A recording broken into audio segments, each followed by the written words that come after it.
Hey guys, welcome to my channel once again. My name is Omobeejay, and in today's video would be going through another skill station, and that skill station is going to be the postnatal care, postnatal sepsis skill station. It's one of the stations in the Midwifery OSCE. Little backstory on this particular skill station.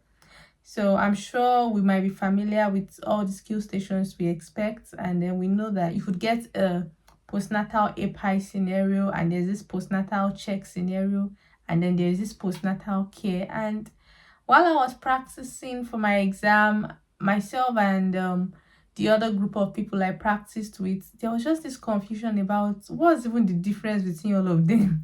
Like, what am I doing in postnatal care or postnatal sepsis? What am I doing in postnatal check? Is it the same thing I do in these two that I will do again in postnatal API, if at all I get postnatal API? So it wasn't very clear. So it was a bit, but you know the interesting thing, I didn't even know about the sepsis tool, inpatient tool. Like, I didn't get to complete one until a couple of days to my exam, and I was just like, God, please, I don't want this one. But you know the interesting thing, it was one of my stations. It was one of the stations I got to do when I had my midwifery OSCE exam. And you guys don't want to know how many times I confirmed from the assessor, because it kept feeling like, what am I supposed to do? Am I doing it right? Is this what I'm supposed to do? Unlike the other stations that I had like quite a bit of confidence in them, but in this one I wasn't very confident, but I'm glad I eventually passed it anyway. And the station is 15 minutes, like you may know. Yeah, so it's 15 minutes for the station, and it's called postnatal sepsis. So like we've been doing in the previous videos, we'll go through the assessment criteria, and then I would also let you know what obtains in this skill station.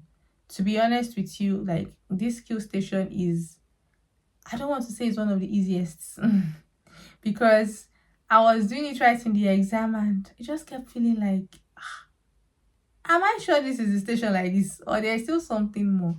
So yeah, without wasting so much time, I'm just gonna go right into it.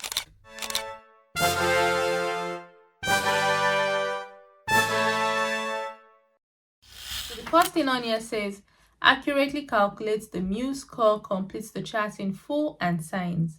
So basically in this station, what I did not know before I went to write my exam was a MEOWS chart would have been completed, and all I had to do was just to sign. Like, a MEOWS chart would have been filled. All I just had to do was to like add it all together and say at the bottom there are 2 ambers, there are 2 reds, and sign it at the bottom. That was something I did not know. In this station, you are not having any contact with the patient at all, with the mom at all. So when you go into the station, your assessor will tell you that, okay, you won't have any contact with the patient at all, so you're not even using any PPE or anything. So you just get your scenario is going to be on the table, and you have the screening to inpatient maternal sepsis tool right on the table. You have a completed MEOWS chart on the table as well. The MEOWS chart will be indicative of maternal sepsis. Everything would have been filled in. This is a bit tiny actually, so we can make do of it. So everything would have been filled in for the scenario. All you just have to do is to count and say there is 1 red, and because it's a maternal sepsis situation, what you have on the chart would actually be indicative of sepsis. So you could have the respiratory rate as 24, that is already 1 red. You could have temperature as 38.1, that is another red. You could have the heart rate as 110, that is amber. You could have the systolic blood pressure as 150/90, that is another amber already. So this person already has like 2 reds and 2 ambers, which is equivalent to an immediate referral for this woman. So that is basically what is going to be there. You would see the MEOWS chart already like filled in. All you have to do is to complete it, and they will give you a bit of history about the mother that you're dealing with, They could tell you that this mom had a baby 5 days ago, and then you went to visit her at home, and then you noticed this and this and this. The things you would have done if at postnatal check, like the postnatal check scenario where you have to go to the mom and then you ask her all those questions, all of those things would have been asked, and it's just going to be written out for you on your scenario sheet, like your question paper. So you're not having any contact with the woman at all. I don't know if you get what I mean. Back to this now. It says accurately complete the MEOWS score and complete the chart. And like I mentioned in my previous video, the systemic examination of the newborn, for any station that involves you completing any form at all, e.g. this station, you'll be completing this form and you'll be completing the Postnatal Sepsis tool as well. Any station where you'll be completing anything, the first thing I want you to do before going on to even starting the station at all is put your name at the bottom. So in this case now, it has the initials of the nurse. This is very tiny, but you can look at it at your Midwifery OSCE MEOWS charts that you're practicing with. So at the bottom here, it says initials. So you're just going to put your initials at the bottom there. You should not complete everything without putting your initials. I'll do another video on how to complete the MEOWS chart for the assessment station. So for this one, you're completing everything. So like I said earlier, they would give you all of the values. So basically, what you need to do, the bits that will be uncompleted will be this last bit of it, and it basically says the total number of amber boxes, you'll be writing it on there. The total number of red boxes, you'll be writing it on there. The monitoring frequency, the back of the chart already tells us what the monitoring frequency is. So if it is, because it's most likely going to be a sepsis scenario, you'll have like maybe 2 red boxes or 2 amber boxes, depending on what the situation is. So if it's 2 red boxes, the monitoring frequency is already on here, and it says increase frequency of observations to every 15 minutes. So at this bottom here, all you'll be writing is going to be 15 minutes. And then it says monitoring frequency, we've written that escalation of care is definitely yes, because it's indicative of sepsis, and you put your initials at the bottom here. BE, OZ, whatever your initials are, will go at the bottom. And that is you having completed this tool for the station. The other thing you'll go on to complete will be the inpatient maternal sepsis tool. So completing that, I'll be showing us in this video. But before we go on to that, let's just review the marking criteria quickly. So the third thing says uses the MEOWS chart to make an accurate assessment of the woman's condition. So whatever the number of ambers and the number of reds that you get would give you an insight to make an assessment that, okay, this thing is indicative of sepsis and I'm going to do this and this and this.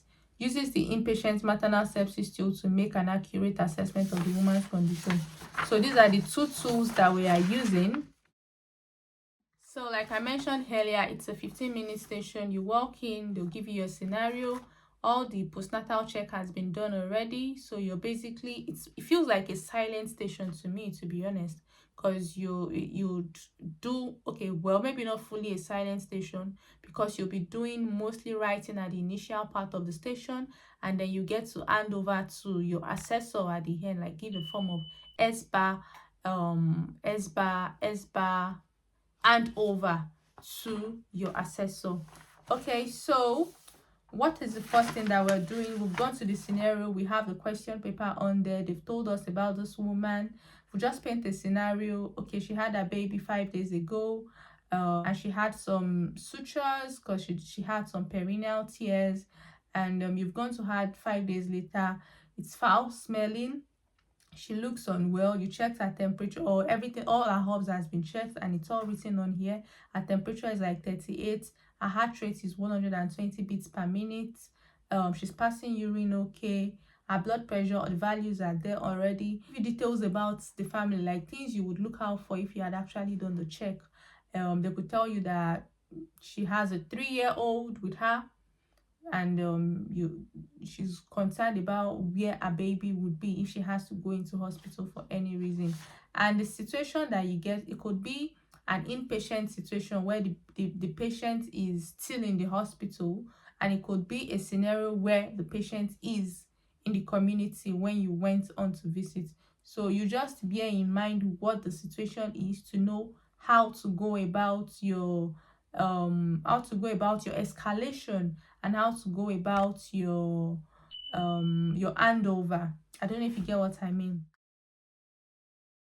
So this news does not seem very clear, but we can still try. So this is the MAR chart now. As you can see, at the top here, it already has the identification label. You don't have any concerns with all of that. So this news chart is not the best, but we can still make use of it. So it's completed already, as you can see, and this is the way it's going to be completed for you on the exam day. All you just have to do is to count how many ambers and how many reds. So for ambers, we have 1 for respiration,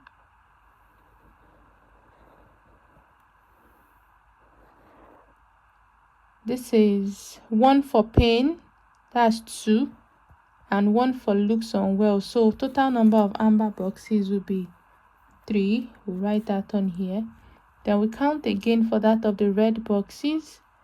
There is 1 here, 2, 3,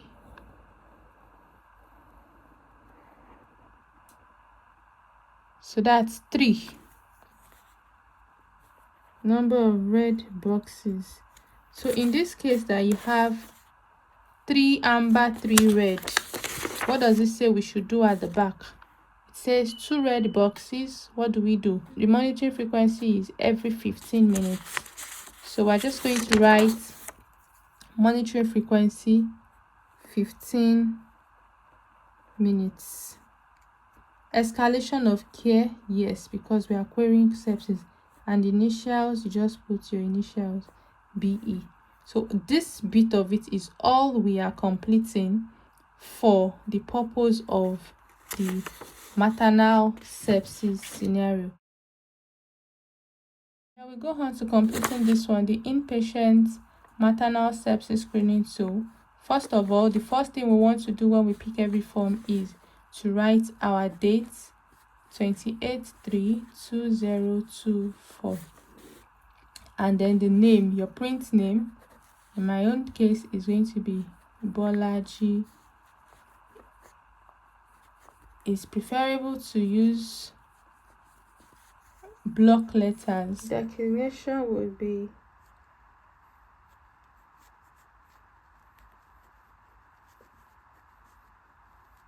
and then you put your signature here. Then you put your patient's details, which would already be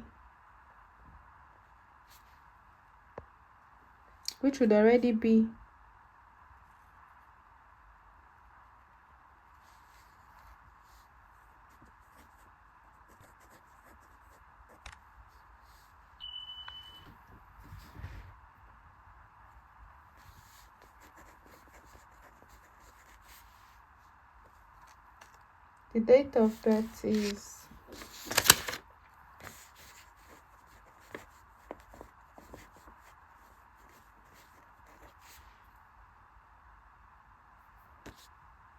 it's like a flow chart, okay? First thing on here says, as a MEOWS triggered, obviously the MEOWS has triggered in this case, so we are taking yes. So it's saying, since the MEOWS has triggered and we are answering yes to that question, we are going to the number 2 part, this one. So what is causing this infection? Like I said, in the scenario we cited just now, the woman, she had sutures, she doesn't look well, she has foul smelling odor. But either ways, whatever situation we have would source. So if you think yes, she could have an infection but the source is unclear, your situation will tell you Could it be this? Could it be UTI? Could it be infected cesarean or perineal wound? In this situation we cited, it might be this. So we'll tick this. But if it was a no, it should have come here. Is one maternal red flag present? In this case, we said our heart rate was, in this case, we said response to voice, pain or unresponsive. Our woman in this case was alert, so that doesn't apply. Systolic blood pressure is less than 90. Our systolic blood pressure in this case was obviously greater than 90, so that does not apply. Heart rate of 130 beats per minute. Our heart rate was 120, so we are not worried about that. Respiratory rate of 25 per minute. She had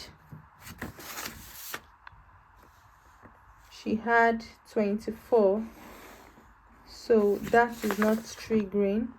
Needs oxygen, that is not triggering. Non-blanching rash, not passed urine in the last 18 hours. Urine output lactate. In this our situation, it appears that nothing is triggering, but in exam, because it's is most likely going to be a postnatal sepsis situation, one of these things will trigger, and then you just tick that one thing that triggers. I don't know if you get what I mean. Then we go on to this one, number 4. Any maternal amber criteria. So in this case, there is amber. Our respiratory rate is 24, and then our heart rate was 120, so this is also triggering. Systolic not past, temperature less than 36, immunosuppressed diabetic, prolonged rupture of membrane, wound bleeding or wound infection or vaginal discharge. That is what we are concerned about, and this one does not apply to us. So because there is a yes here, this part now is the sepsis 6 pathway. So if we go through the flowchart, we will see yes. When you get on to 3, it already says yes. The next thing is red flag sepsis. Start sepsis 6 pathway now. At this point, we now go on to the sepsis 6 pathway. Sorry, it wasn't very clear, but I hope you get what I mean. It's just to have an idea of what to do and what to expect. Somebody's gonna ask me, so what is the sepsis 6 pathway? After I have discovered that this is a sepsis, what am I supposed to do next? So what we need to do now is to follow the sepsis 6 pathway. There are 6 things that needs to be done, and they are pretty easy. So the first thing is ensure that the clinician attends like as soon as possible. That's the first thing that you need to do. And just so that you don't forget, when I was preparing for mine, I linked something else to that. Not just a clinician attends, I'm also ensuring that you're sorting childcare if this person is in the community. But in the situation here, the person is in the hospital. But if the person is in the community, if the person is in the hospital, ensure a clinician attends within as soon as possible. It could mean different things. So you could say that if he's in the hospital, you could say that you pull the emergency buzzer, or you request for an obstetric review for the woman like as soon as possible. Another thing you can do, if it was a community setting, you would say you call the paramedics to come as soon as possible. And if you're calling the paramedics to come, which means you also have to bear in mind that if they have childcare issues or pet care issues, you might want to consider involving the social services to ensure that their loved ones or their dependents are in good condition. I don't know if you get what I mean. So that the first thing you want to bear in mind for that one is going to be ensuring that the clinician reviews as soon as possible, and then try to sort childcare and any other concerns. That was how while the sorting childcare does not seem like a priority at the time, but so that I don't end up forgetting that it's something that needs to be done, I linked the two of them together. You might choose not to do yours that way. The second thing that you need to do is add oxygen. So if the oxygen saturation is less than 92, it already says on the chart itself. It says if it is less than 92, then you need to start oxygen as soon as possible. But in this situation, the woman's SATs were 96, so she doesn't need oxygen. So that's the second thing on the sepsis 6 pathway. And the third thing is to site an IV cannula, to get IV access, and take bloods. So what you're taking blood sample for is already stated on here. For lactate, for full blood count, for CRP, for LFTs, and for clotting. So you take bloods, and after you take bloods, the next thing you need to do is to commence IV antibiotics and then commence IV fluids depending on the weight of the woman, and also depending on the age of the woman. So you commence IV fluids. So that is the fifth thing. And the sixth thing is monitor.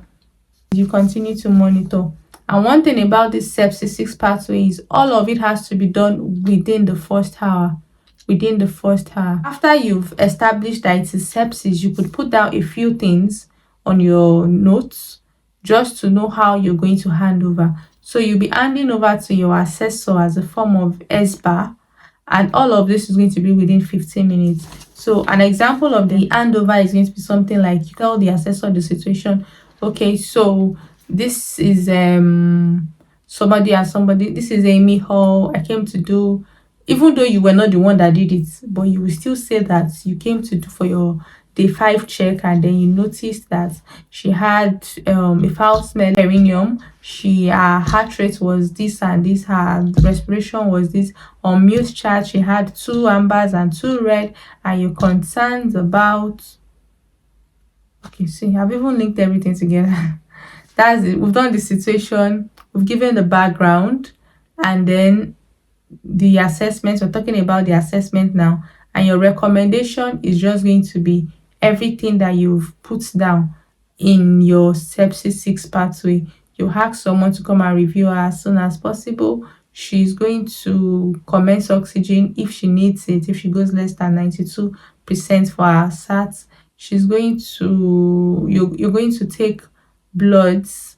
You're going to get IV access and take bloods for CRP, for U&E, for clotting, for full blood count. Then you commence IV fluids immediately, and then you commence IV. You give her IV antibiotics, and then you continue to monitor until help comes, until she gets better.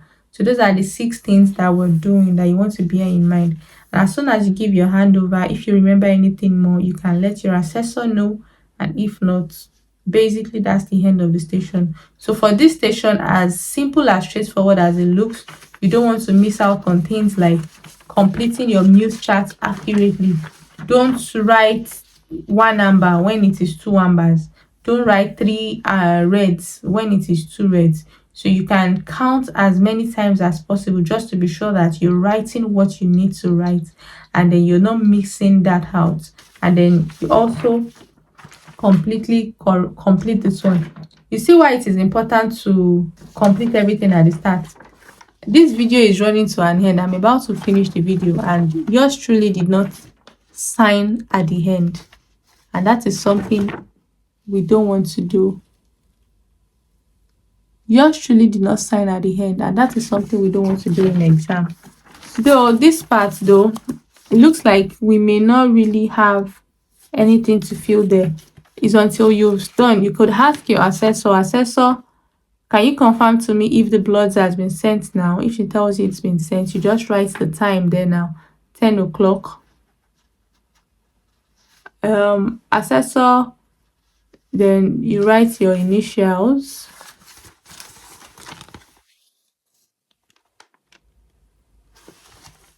Then you write the initials. You just confirm this part basically with your assessor, whether it's been done or not, after you hand over to her that this is what you were going to do in that situation. And on here says, is acute kidney injury present? Ask your assessor. Assessor, is acute kidney injury present? She tell you yes or no. And basically that is this form. The station looks a bit all over the place even in the shooting, but I really do hope you find one or two things that would be useful for you and gives you an idea of what you would meet at the station when you go on there. In spite of how all over the place the video is, if you found it helpful, please let me know in the comment section. And if there are anything you want me to clarify, please engage me in the comment section. I am there waiting for you. Please like the video if you enjoyed it, and share with as many people that you think might also benefit from it. Yeah, you could also tip to say thank you. You're doing well. Bye bye, super thanks. So you see me again in my next video. I remain your darling Omobeejay. Remain in God, and God bless you. Bye.